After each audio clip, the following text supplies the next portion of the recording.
Sou Milton Lopes, programa Caso Chocante, em especial Dia dos Finados, aqui em Maringá. Eu estou aqui com Amilcar Pedrosa Lobo, primo de Clodimar Pedrosa Lobo, que apesar de uma grande honra ter eu me encontrado com o primo de Clodimar, que certamente eu fiz um vídeo falando sobre o caso do Clodimar, e que foi um caso que chocou Maringá quase no final da década de 60, e ele acabou se tornando vítima de uma das maiores injustiças da história de Maringá, do Brasil inteiro, é claro, que é bem comparado com o caso dos irmãos Naves. E agora estou aqui, vamos conversar então com o Amilcar. Tudo bom, Amilcar? Vamos agora a sua foto, brincadeira. Eu acompanhei muito a história do Clodimar ano passado e achei muito interessante a história também, muito triste. Como que foi assim isso na história? Essa foi uma tragédia que houve devido à época que Maringá estava começando. Maringá tinha 67, Maringá tinha 20 anos, né? Então tudo era precário na época. E aí eu tinha 10 anos, eu trabalhava, meu primo com 14 anos trabalhava, eu lutava para ganhar alguma coisa, um dinheirinho, né? E aí aconteceu essa tragédia de polícia de forma... Deixa eu virar um pouquinho assim, tá batendo sol. Aqui, ó. Forma agressiva, tirar a vida de um menino de 14 anos. Pega inteiro. Tinha uma família, era decente, era educado, estudava, e sem nenhuma justificativa que levasse a fazer o que fez. Nem com criminoso não se faz o que a polícia fez. Então, como que o Clodimar entrou no hotel? Ele foi contratado para trabalhar no hotel? Meu tio era pintureiro, eu gostei muito, viu? Você foi emergência? Tinha uma mãe dele, fazia o serviço de pintura, o irmão da minha mãe. E aí ele soube que meu primo, 14 anos, queria começar a trabalhar, ele arranjou um emprego de maleiro lá, carregando malhas, os quartos, né, levando para os viajantes, que tinha muito viajante naquela época, a cidade estava iniciando. E eu tinha 10 anos, eu ficava lá no hotel, mas o meu menino era no maleiro, ele era funcionário. O Batilho Farras, que era o dono do hotel, era. E minha mãe pensou com ele. Combinou com ele, qualquer coisa que houvesse, que o menino era inexperiente, que ele veio do Ceará, e que qualquer coisa comunicava com meus pais, que eram responsáveis, né, pelo menino. E aí ficou combinado, aí o menino começou a trabalhar, e estava tudo bem, ele ia trabalhar contente, ele ia dormir em casa, às vezes dormia no hotel quando tinha muito movimento, né? E o que aconteceu no dia da tragédia foi que ele não foi dormir em casa, ele ficou para dormir no hotel, mas não estava dormindo no hotel, ele estava sendo açoitado, ele estava sendo espancado na delegacia. Aí meu tio, que é pintureiro, foi lá em casa avisar que o menino tinha saído no fim da tarde do hotel, levado pelo Jeep 28 da polícia. Foi lá mais ou menos 11 da noite, mais ou menos. Aí, todo mundo temia aquele Jeep. A gente era garoto, a gente tinha medo até de passar perto. Apesar que falaram para ele que não pode sair sem carteira de identidade. Não podia sair sem documentação, sem referência, nem era possível ser levado preso.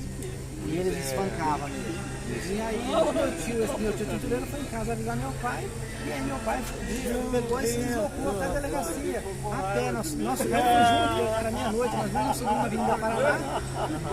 Chegamos na delegacia para saber do menino que não tinha ido para casa, não estava no hotel com o tintureiro, que era meu tio lá, minha mãe, avisou que ele tinha sido levado. Aí o sargento que acha, era um morenão, o bochecha sempre brilhava, então. Aí ele falou assim que meu pai ficasse tranquilo, que o menino ia de manhã cedo para casa, que ele só ficou nervoso aqui, porque o ambiente muito carregado, escuro. Eu vi esse ambiente lá, cheio de fumaça, de cigarro, na delegacia do Cadeirão da Avenida Paraná. Aí meu pai foi para casa, meu pai foi inocente, achando que o menino ia estar de manhã cedo em casa. Aí quando o menino não veio, aí meu pai foi lá na delegacia, aí o delegado, pegou e chamou meu pai lá na sala, a gente subiu com ele, meu pai na escada. Aquela escadinha subiu lá, aí o doutor falou que não na mesma hora, sofreu vários traumas devido às lesões, que deu acidente. Eu não lembro bem se ele falou que caiu do jipe ou se foi, porque lá no hospital de Mandaguari, onde o menino foi levado, estava em coma, disseram que tinha pulado do jipe. Mas não é. Não, ninguém acreditou, porque se o Clodimar tivesse pulado do jipe, ele não estaria com essa. Sim, ele só teria só com arranhão. O próprio médico diagnosticou isso na hora. Ele falou, não, isso não é acidente. Isso, as lesões que ele tinha no corpo do menino, queimadura, trauma, os olhos todos roxos, todo levantado, sinais de tortura, choque elétrico, carretilha que eles usavam, buraquinho aqui para poder fazer. Depois agulha no genital, no órgão genital, cacequete no ânus. Então, tudo isso aí, o médico do hospital de Mandaguari, ele diagnosticou e falou assim, não, não foi aí. Eu ouvi relato também que um dos policiais tentaram incriminar o Clodimar falando que ele estava tentando seduzir a esposa de um dos policiais que agrediu ele. Um menino de 14 anos. E o médico não acreditou e aí... E como é que descobriram que o Clodimar era inocente? Não, porque até hoje não se comprovou a culpa dele. Porque no processo consta que nem os policiais disseram que nem o bandido aguentaria apanhar tanto sem abrir o bico. E o menino sofreu todo tipo de sevícias e não conseguiu falar nada, porque não sabia nada. Então aí, depois, com o passar das investigações, descobriu-se que o viajante que denunciou que sumiu o dinheiro tinha frequentado a zona do Baixo Meretrício, aqui em Maringá, e aí gastou o dinheiro da empresa. E aí quis justificar. Ele pensou que... Não, ele pensou que denunciando para o hotel, ficaria livre de devolver o dinheiro para a casa Alô Brasil, onde ele trabalhava. E o dono do hotel foi ingênuo porque... Ingênuo não, ele achou que o Brasil era como na Itália, italiano, que na Itália a justiça seria mais bem encaminhada. E aqui no Brasil nós tínhamos jagunços na polícia, não era policiais militares. E aí ele achou que seria investigado e não torturado o menino. E aí foi torturar o menino. Então, quando descobriram... Estou introduzindo para você. Então, quando descobriram que o Clodimar lá no hotel, todo mundo ficou sabendo que ele tinha morrido, abandonaram o hotel. Ficando forte, foi embora. Até no dia que o Clodimar foi visto, a última vez, o Antônio Forte viu o menino lá no corredor da delegacia, ensanguentado, ele viu. E aí ele foi lá retirar. Ele era o viajante que acusou que tinha sumido dinheiro. Ele foi lá para retirar a ficha. Aí os policiais disseram, se você retirar, a gente coloca você no lugar. Isso está no processo. Ele queria que o Antônio Forte ficasse no lugar do Clodimar. Falou que ia ficar o Antônio Forte no lugar. Aí o Antônio Forte sumiu da cidade. Porque o Antônio Forte reconheceu que o menino estava sendo torturado, porque ele achava que não seria torturado. É a mesma coisa que a polícia está torturando uma pessoa com o simples de um lápis. Certo, nada. Pouca coisa, não é nada extravagante. Se fosse um roubo, não havia razão. E o menino não sabia de nada. Ele morreu ele foi, não sei se eu falo assim, ingenuidade do menino também, porque ele podia falar assim, o dinheiro está na casa do meu tio. Aí a polícia ia na casa do meu tio, aí meu pai podia defender ele, entendeu? Agora a gente lembra disso, mas o menino na época sendo espancado não lembrou de falar isso. Também eu lembro que eu li na história que quando ele estava apanhando, ele gritava pai, que era mencionando o seu tio, o seu pai, na verdade. E meu pai que criava ele, né? Então. Só que a polícia não foi lá em casa. Porque devia ter ido, porque o menino é 14 anos, 14 para 15 anos.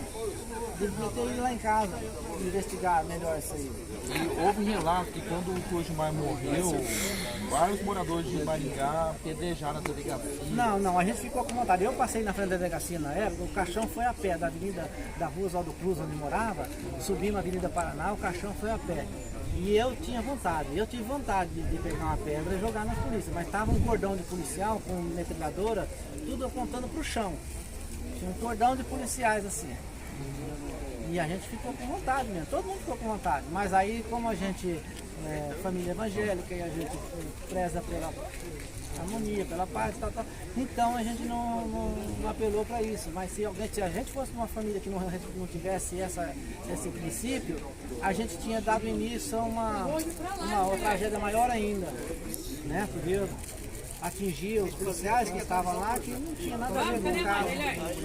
Então, e quando aconteceu assim, quando o seu tio Sebastião ficou sabendo da morte do seu primo? Meu pai, quando soube da morte, meu pai escreveu uma carta para ele, porque não tinha telefone, no Ceará não tem, aqui também não tinha na época.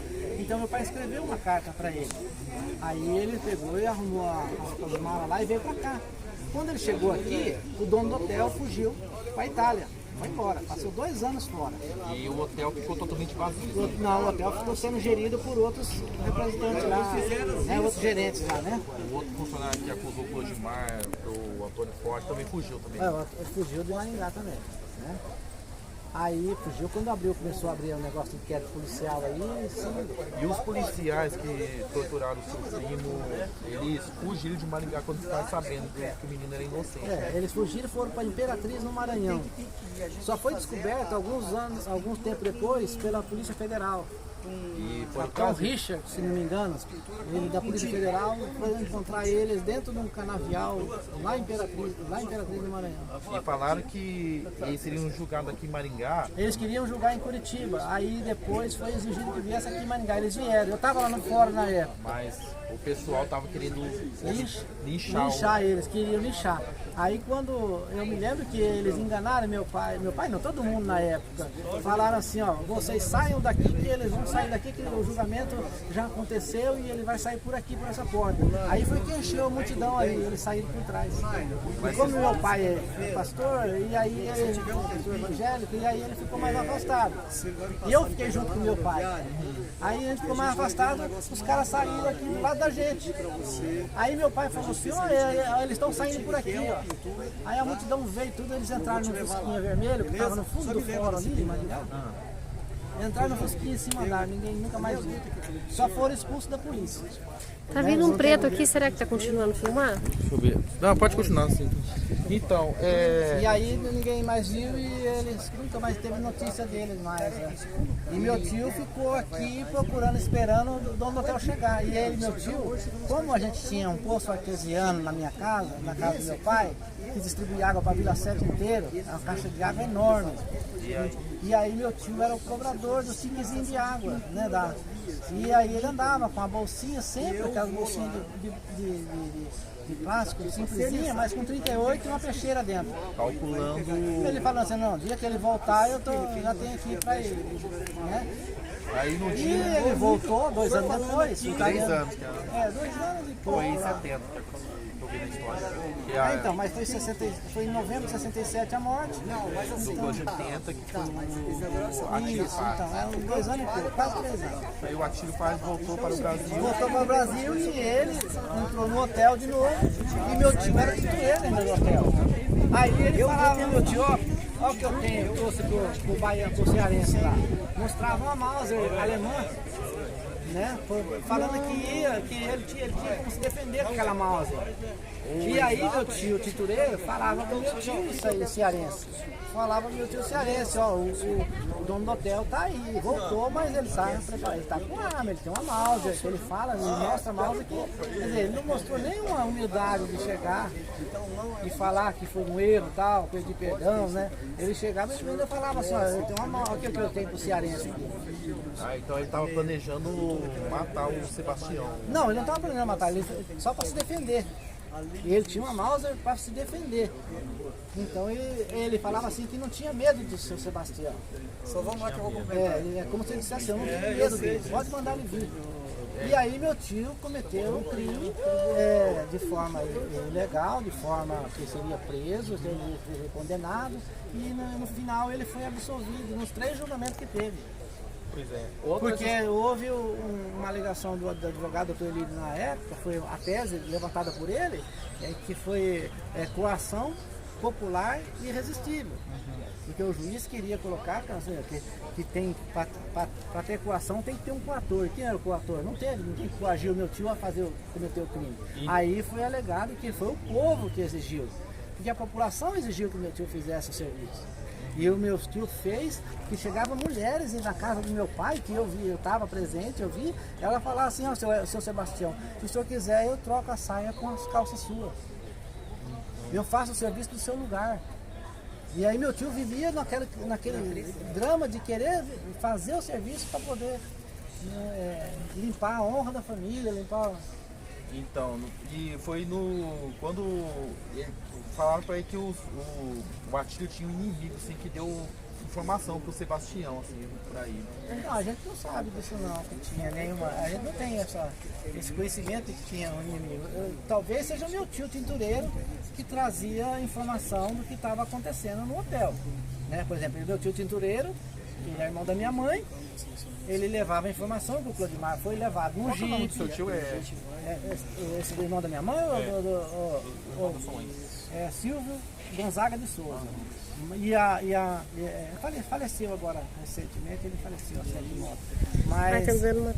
Mas a informação que ele levava, a polícia levou.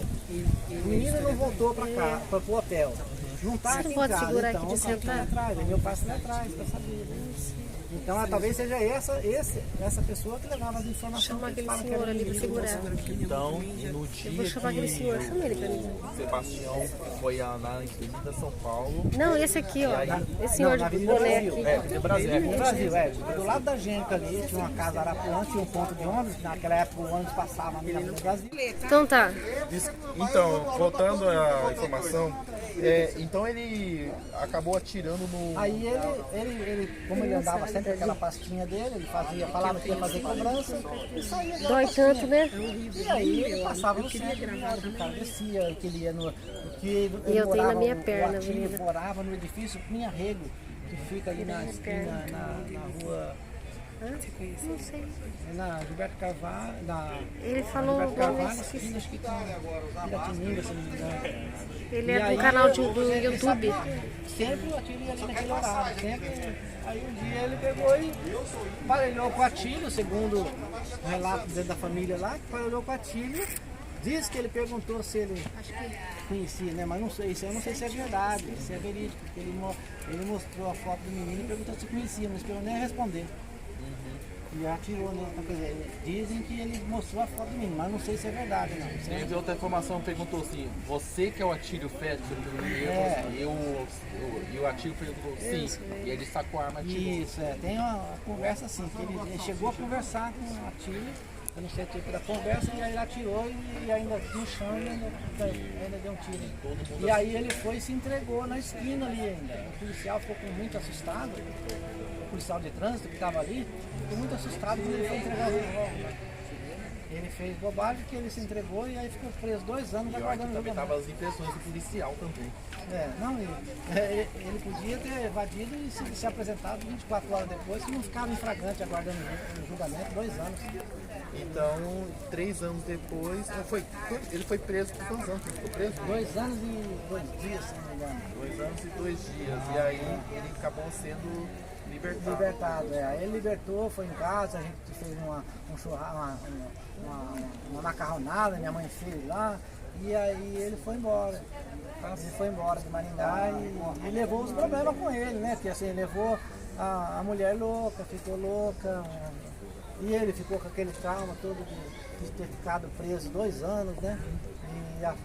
E sem o Estado reparar a família. E aí chegou no Ceará, a mulher doida, louca de tudo, ele amarrou numa corrente no calcanhar dela, uma correntona mesmo grossa, numa pedrona redonda, assim, dentro de um cubículo. Opa! Dentro de um cubículo de 3 metros por 3, só de chão, de terra. Ela fazia necessidade na terra e vivia nua. Ela era morenona, ela vivia nua, com o cabelão todo desse tamanho assim. Era assustador. Eu tinha na época 17 anos quando eu fui para o Ceará ver ela lá. E aí, isso foi em 1975. E aí ela estava amarrada com a corrente no pé. E o quarto que ela estava, o cômodo que ela estava, não tem nem ventilação, nada, é tudo fechado, só tem uma janela de madeira, aquelas que abrem só metade assim. E aí meu tio resolveu soltar ela, porque a gente chegou e ela viu a gente, ficou calminha ali, de repente ela surtou, pegou uma espingarda que estava na parede, espingarda de nordestina que usa aquela espingarda na parede, A mãe pegou do pelo Clodimar. cano assim, ó, e saiu roçando e tudo. Quem não sai Antigamente de era casa, assim, né? Aí foi que Ficou louca. uns 4, 5 homens É. lá pra agarrar ela. e Hoje em colocar dia na as corrente. loucuras é Quer remédio, dizer, foi né? destruída a família por causa de Antigamente era uma mais. atitude de um ato Tem. deslocado da polícia militar. Da polícia militar, não, da jagunça. Tem. Tem irmão vivo, tem sobrinho, tem. Certo, então. Mas então, seu Amilcar, Amilcar, obrigado por você Nada. participar do programa Caso fica à vontade, viu? Você pode pegar meu telefone, qualquer coisa, você vai Tá lá. certo, então vamos ver se o áudio saiu perfeito, que Não, tem muita interferência, né? então, se eu tivesse o gravador... Tava bem certinho, né? Tá certo.